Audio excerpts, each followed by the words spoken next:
हमारी संस्कृति, हमारे संस्कार सदा रहें हमारे साथ। सब्सक्राइब करें तिलक। जब चारों तरफ से उन्होंने उनको आग में जलाना चाहा, उन्होंने भीम को पानी में डुबोना चाहा, कुछ नहीं हुआ। तो मामा शकुनी ने कहा कि जब किसी वीर को अपनी ताकत से, अपनी शक्ति से ना हरा सको तो धोखे से हराओ। तब मामा शकुनी ने कहा कि देखो, वसंत का महोत्सव आने वाला है।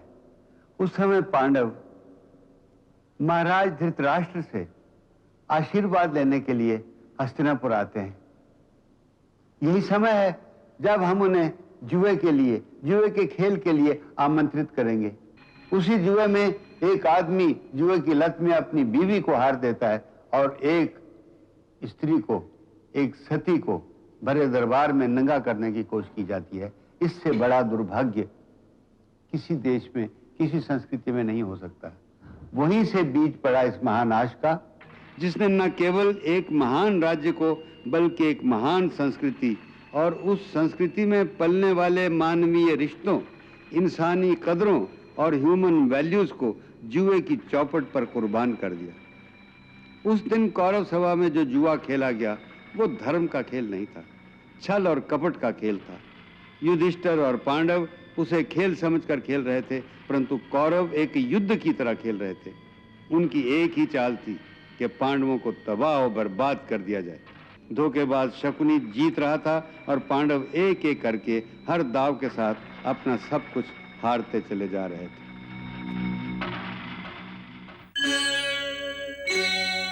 जिस महाभारत युद्ध के मैदान में श्री कृष्ण ने गीता सुनाई, उस भयंकर महायुद्ध के मुख्य कारण क्या थे? उस महाविनाश का बीज कहां पड़ा? ये बीज तब पड़ा जब दुर्योधन आदि से पांडवों की उन्नति और प्रगति देखी नहीं गई। दुर्योधन ने उन्हें जान से मारने की भी कोशिश की।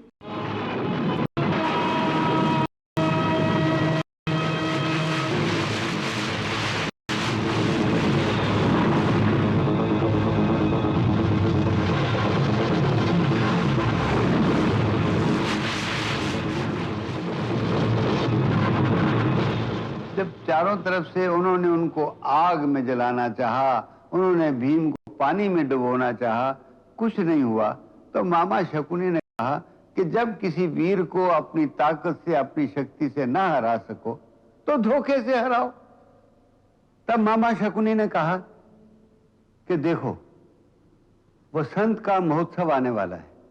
उस समय पांडव महाराज धृतराष्ट्र से आशीर्वाद लेने के लिए हस्तिनापुर आते हैं। यही समय है जब हम उन्हें जुए के खेल के लिए आमंत्रित करेंगे।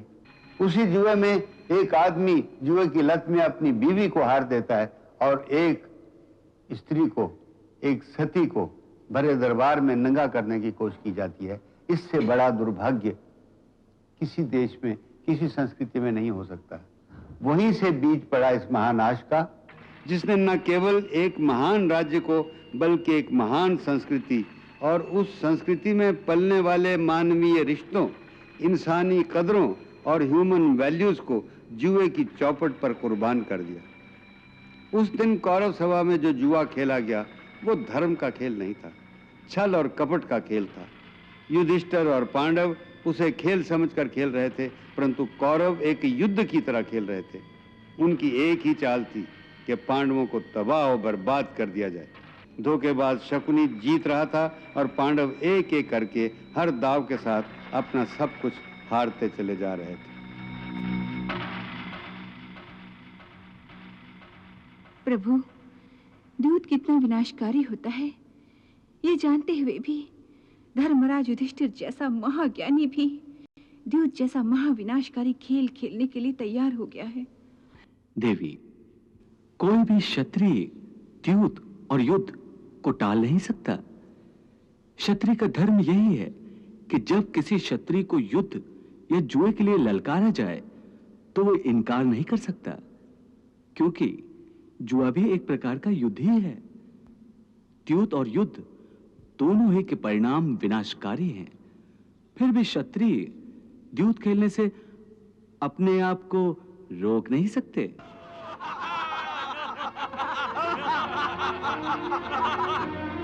कहिए सम्राट युधिष्ठिर, अब आप दांव पर क्या लगा रहे हैं? कहिए। मामा श्री, सब कुछ तो आप जीत चुके हैं। अब दांव पर लगाने के लिए मेरे पास बचा ही क्या है?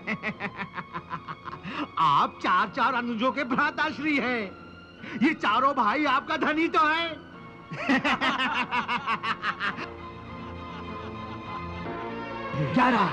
11 मामा श्री, 11।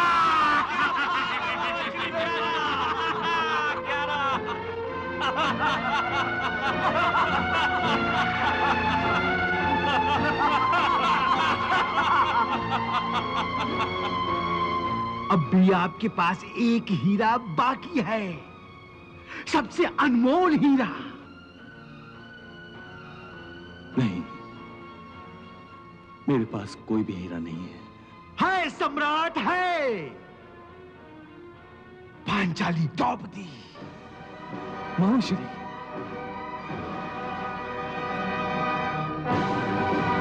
हाँ, द्रौपदी। खेलिए सम्राट युधिष्ठिर अपना अंतिम दांव, आर या पार।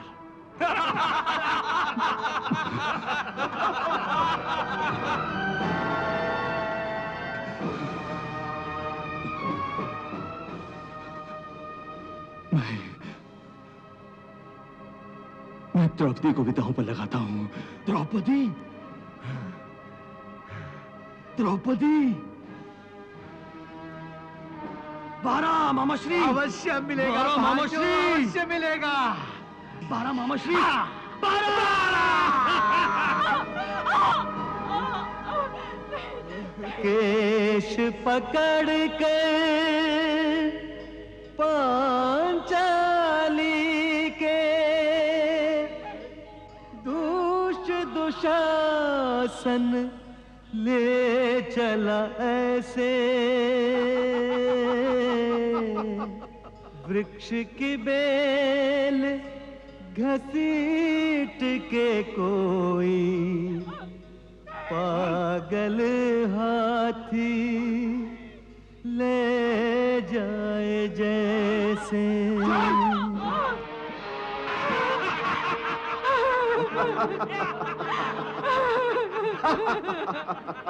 दुशासन, जो आज्ञा भ्राताश्री।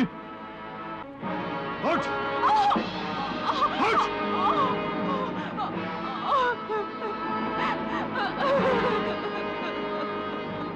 आओ द्रौपदी, आओ, आकर हमारी गोद में बैठ जाओ।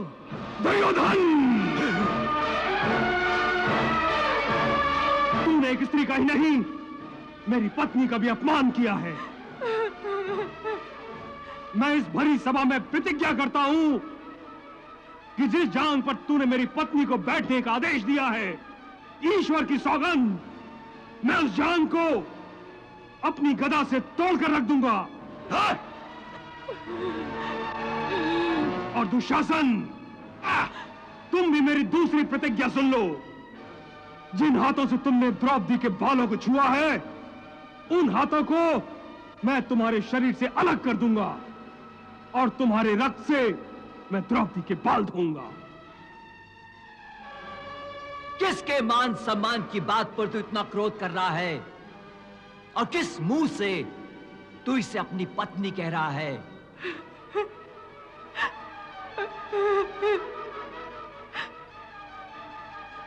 ये अरे ये तो 5 पतियों की पत्नी है।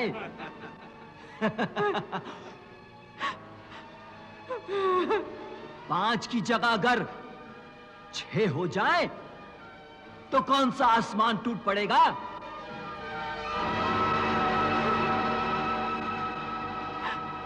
दुशासन, द्रौपदी को निर्वस्त्र कर दो, निर्वस्त्र कर दो, निर्वस्त्र।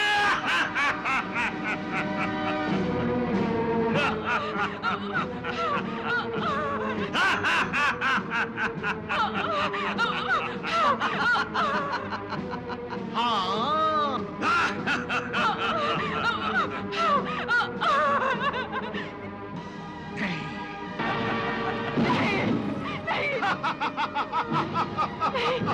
द्रौपदी के लुटने की लीला देख रहे निर्मम हो सारे, जिन पर था अभिमान वो बैठे दास बने निज से बस हारे। आस लुटी विश्वास लुटा रे, टूटे सब आधार सहारे। चारों ओर से हार गई तब अंत में आई प्रभु के द्वारे।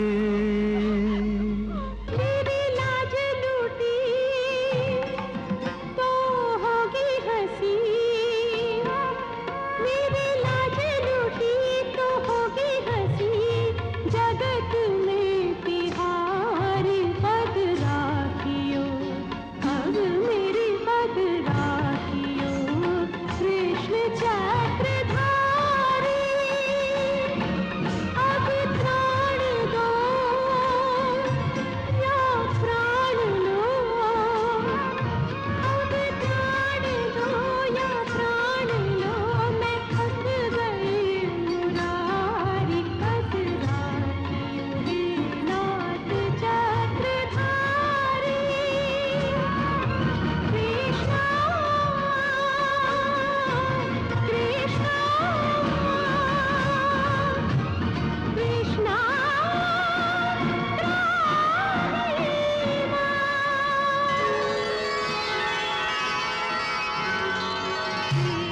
कृष्ण कृष्ण कृष्ण कृष्ण चक्रधारी। कृष्ण कृष्ण कृष्ण कृष्ण दुख शोक हारी। कृष्ण कृष्ण कृष्ण कृष्ण कृष्ण चक्रधारी। कृष्ण कृष्ण कृष्ण कृष्ण दुख शोक हारी। कृष्ण कृष्ण कृष्ण कृष्ण कृष्ण चक्रधारी। कृष्ण कृष्ण कृष्ण कृष्ण दुख शोक हारी।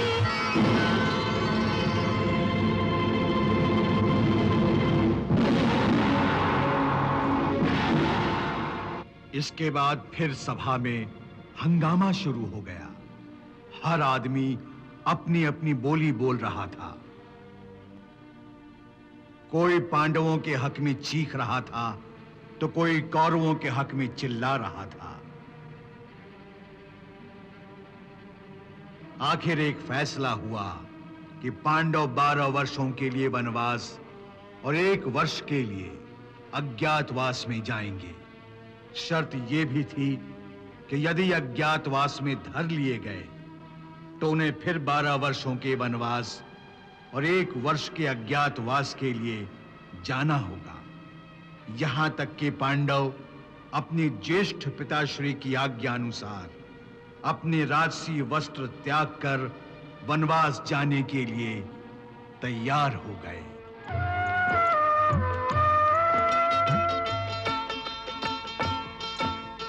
अनुमति मांगे मात से शीश नवा कर जोड़। अनुमति मांगे मात से शीश नवा कर जोड़। भारी मन से जा रहे मातृभूमि को छोड़। राजा दास बने अनुजों संग राजा दास बने।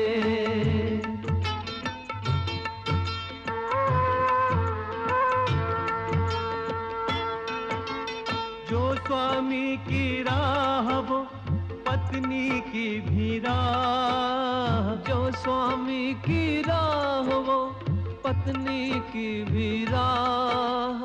सीता के सम द्रौपदी करे धर्म निर्वाह, राजा दास बने अनुजों संग राजा दास बने।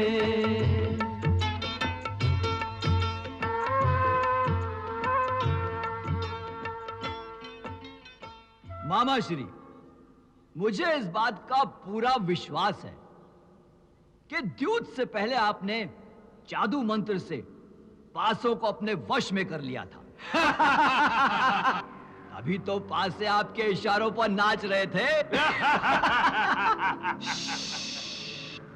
तनिक धीरे बोलो अंगराज कर्ण, धीरे। सुना नहीं आपने? दीवारों के भी कान होते हैं। यदि शकुनी मामा के षड्यंत्र का किसी को पता चल गया तो अनर्थ हो जाएगा, अनर्थ। अब कोई अनर्थ नहीं होगा मामा श्री, ना। अब हमारा कोई कुछ नहीं बिगाड़ सकता। अब हम राजा हो गए हैं, राजा। पांडव जंगल में पहुंचकर निराश हो गए थे। श्री कृष्ण ने उनकी हिम्मत बढ़ाई और उन्हें कौरवों की कुटिल चाल समझाई, जो यही चाहते थे कि पांडव निराश और बलहीन हो जाएं। कौरवों की इस चाल को विफल करने के लिए श्री कृष्ण ने पांडवों को बताया कि 13 वर्षों का वनवास असल में तुम्हारे लिए विधि का वरदान है। इसलिए विधि के इस वरदान का लाभ उठाकर पांडवों को अपनी शक्ति, अपना बल बढ़ाना चाहिए।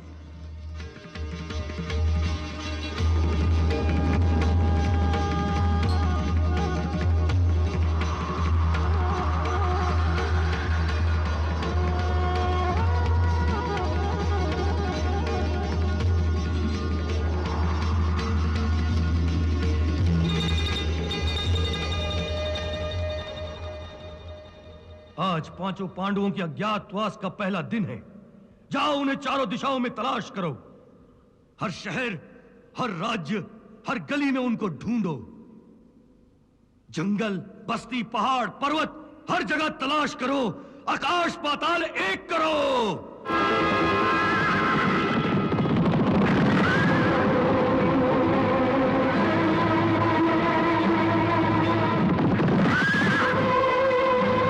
नहीं मिल रहे। मामा श्री, अब क्या होगा? क्या होगा? इधर दुर्योधन और उसके गुप्तचर जिन पांडवों की तलाश में धरती का चप्पा चप्पा छान रहे थे, वो पांडव विराट नगर के राजा के महलों में राजा के दास बनकर अज्ञातवास पूरा कर रहे थे। सम्राट युधिष्ठिर कंक भट्ट के नाम से राजा के मुसाहिब बनकर चौसर खेलकर उनका मनोरंजन करते थे, तो गदाधारी भीमसेन राजमहल की रसोई में बल्लभ नाम का रसोइया बनकर भोजन तैयार करता था। उर्वशी के श्राप के अनुसार अर्जुन 1 साल के लिए नपुंसक हो गया था और बृहन्नला नाम का नर्तक बनकर राजकुमारी उत्तरा को नृत्य की शिक्षा दे रहा था। नकुल तंतीपाल बनकर घुड़साल में घोड़ों की चंपी करता था और सहदेव तंतिक के नाम से गौशाला में काम करता रहता और सम्राज्ञी द्रौपदी सैरंध्री बनकर महारानी के केशों का श्रृंगार करती रहती। क्या बात है प्रभु, आज आप बड़े प्रसन्न दिखाई दे रहे हैं। हाँ देवी, आज पांडवों की 13 वर्षों की प्रतीक्षा का अंत हो रहा है ना। देवी, अज्ञातवास के बाद आज पांडव जब विराट के दरबार में प्रकट होंगे, तब राजा विराट की क्या दशा होगी, इस विचार से ही मुझे आनंद आ रहा है। आप चक्रवर्ती सम्राट युधिष्ठिर अपने चारों अनुजों के साथ मेरे ही राजमहल में दास बनकर रहे। मैं आपकी सेवा करने के बदले आपसे सेवा करवाता रहा। यह सब मुझसे अनजाने में हुआ है। इस भूल के लिए कृपया आप मुझे क्षमा कर दीजिए।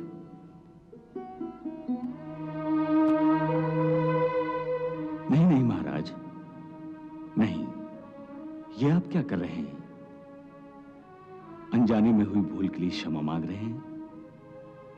बल्कि आपको हमें ना पहचानना ही हमारे लिए ही अच्छा था। यदि पहचान जाते तो हमारे लिए छुपना बहुत कठिन हो जाता और हम अज्ञातवास में धर लिए जाते।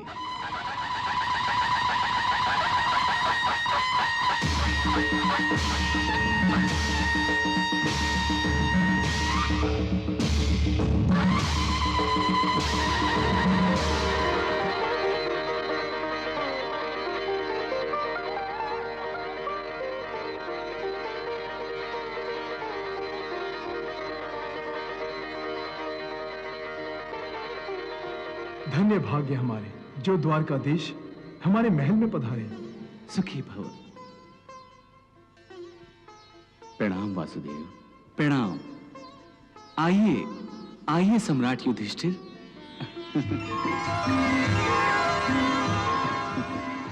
13 वर्ष पहले जुए में सब कुछ हार कर वो निर्धन बन गए थे, परंतु अज्ञातवास के बाद अब हमें उन्हें उनका राजपाट लौटाना होगा। नहीं माताश्री, हस्तिनापुर के फिर से टुकड़े करके मैं पांडवों को इंद्रप्रस्थ नहीं लौटाऊंगा, नहीं लौटाऊंगा। यदि पांडवों ने हमसे उलझने की कोशिश की तो युद्ध अवश्य होगा, अवश्य होगा। यदि दुर्योधन की तलवार युद्ध के लिए उत्सुक है तो मेरी तलवार भी उससे युद्ध करने के लिए तड़प रही है। कौरवों ने भरी सभा में मेरी पुत्री द्रौपदी के साथ जो अपमान किया है उसका प्रतिशोध लेने के लिए पांचाल राज्य की हर तलवार 13 वर्षों से सोई नहीं है। द्रौपदी मेरी बहन है और मेरी बहन की लाज पर हाथ डालकर कौरवों ने मुझे ललकारा है।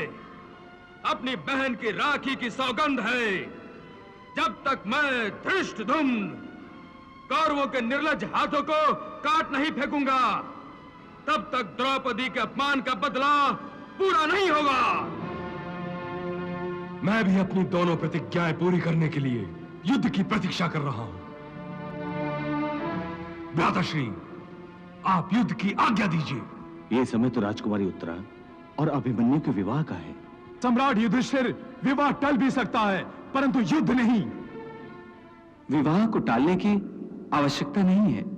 यदि हमें टालना ही है तो युद्ध को टालने का प्रयास करना चाहिए, क्योंकि जब तक युद्ध अनिवार्य न हो उससे बचना ही उचित है। यदि आप सब चाहें तो युद्ध से बचने के लिए मेरे पास एक उपाय है। वो क्या उपाय है मधुसूदन? शांति का प्रयास। हे जनार्दन, तुम तो सब जानते हो,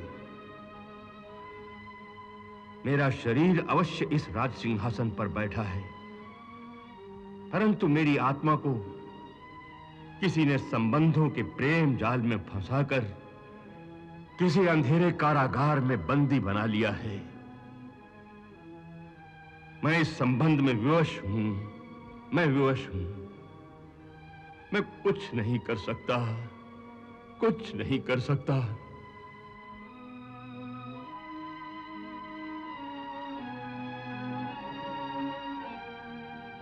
महाराज धृतराष्ट्र, आप अपनी विवशता का दुखड़ा रोकर अपने कर्तव्य से मुंह नहीं मोड़ सकते, उससे भाग नहीं सकते। आप राजा हैं, राजा, और राजा किसी के अधीन नहीं होता और ना ही किसी का बंदी होता है, बल्कि वो उनको बंदी बनाता है जो दूसरों के अधिकारों को हड़पना चाहते हैं। भांजे, श्री कृष्ण तो अब शांति की भाषा की जगह युद्ध की भाषा बोल रहे हैं। ये दूत की मर्यादाओं का उल्लंघन है। ये जीजा श्री को हमारे विरुद्ध भड़काकर हमें बंदी बनवाना चाहते हैं। हाँ, अरे ये क्या मुझे बंदी बनाएगा?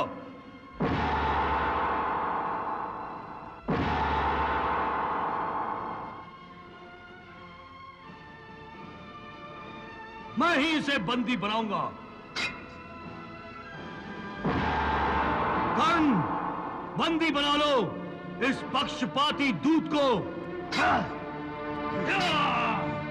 सावधान! किसी ने भी द्वारकाधीश की तरफ एक कदम बढ़ाने का साहस किया तो यहीं इसी दरबार में सरों का ढेर लगा दूंगा। सात्यकी, बैठो।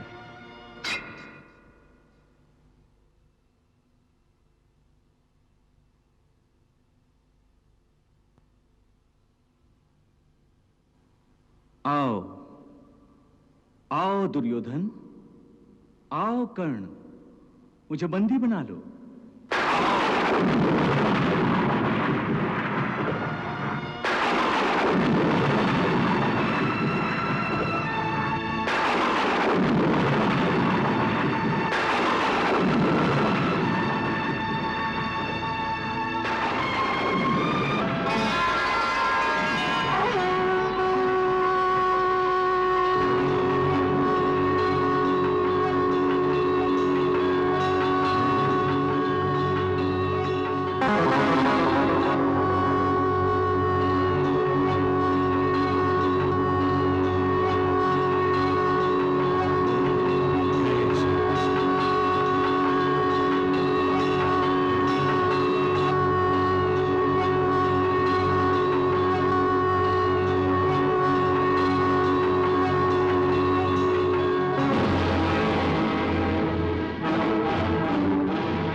पांडवों और श्री कृष्ण की ओर से शांति का अंतिम प्रयास भी विफल होने के बाद कौरवों ने हस्तिनापुर में तो पांडवों ने विराट नगरी में युद्ध की तैयारियां शुरू कर दी।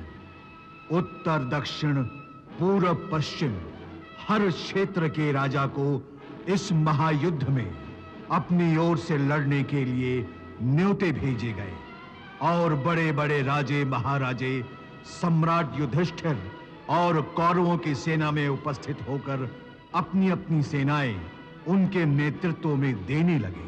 और दूसरी तरफ पांडवों की सेवा में भी बड़े-बड़े राजे महाराजे सम्राट युधिष्ठिर को अपनी-अपनी सेनाएं उनके नेतृत्व में देने लगे। इधर कौरवों ने भीष्म पितामह को अपना सेनापति बनाया। भीष्म पितामह, जिनकी शक्ति उनकी वो प्रतिज्ञा थी जो उन्होंने हस्तिनापुर की सुरक्षा के लिए ली थी। दूसरी ओर पांडवों ने श्री कृष्ण की आज्ञा अनुसार द्रौपदी के भाई धृष्टद्युम्न को पांडवों का सेनापति नियुक्त किया। जब युद्ध अनिवार्य हो गया तो दोनों ओर के सेनापतियों ने अपनी अपनी सेना को कुरुक्षेत्र की युद्ध भूमि की ओर बढ़ने का आदेश दिया। योद्धाओं की संख्या को देखकर यूं लग रहा था जैसे कुरुक्षेत्र में योद्धाओं की बाढ़ आ गई थी जिसने सारी युद्ध भूमि को ढक लिया था। इस महाविनाशकारी युद्ध को रोकने का हर प्रयास किया गया था, परंतु मनुष्य चाहे जो करे, विधि ने जो घटना निश्चित कर दी है उसे कोई नहीं टाल सकता। विधि का विधान ऐसा ही है।